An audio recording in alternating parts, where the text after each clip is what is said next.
Mais donc, quelque part, dans cette parole qui est donnée maintenant aux frères qui ont la possibilité de participer, et je pense qu'on fait bien de le rappeler que c'est une responsabilité, mais c'est peut-être un devoir hein, de pouvoir le faire.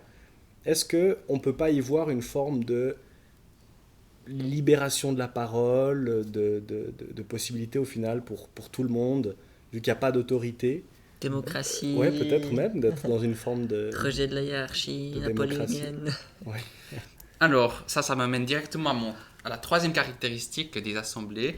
C'est, voilà, puis elle a déjà été un peu mentionnée, c'est cette forte dépendance sur le Saint-Esprit pour diriger les choses.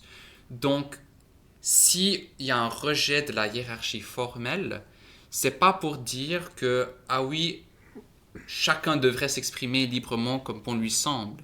Non, c'est pour dire, on va laisser la liberté au Saint-Esprit de diriger comme il veut.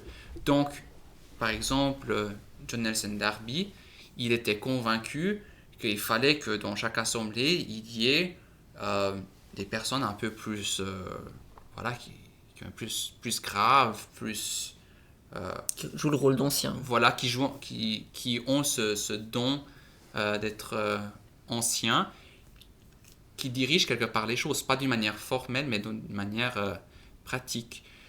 C'est-à-dire, n'importe qui peut prendre la parole s'il se sent poussé par le Saint-Esprit, mais pas tout le monde doit prendre la parole pour prendre la parole. De nouveau, il faut que chacun, enfin, on peut dire, joue le jeu correctement.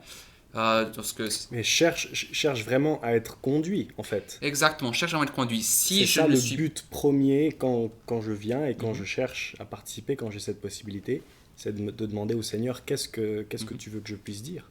Ça veut dire si je n'ai pas le don d'enseigner, que je me taise, même si on me donne le droit de parler.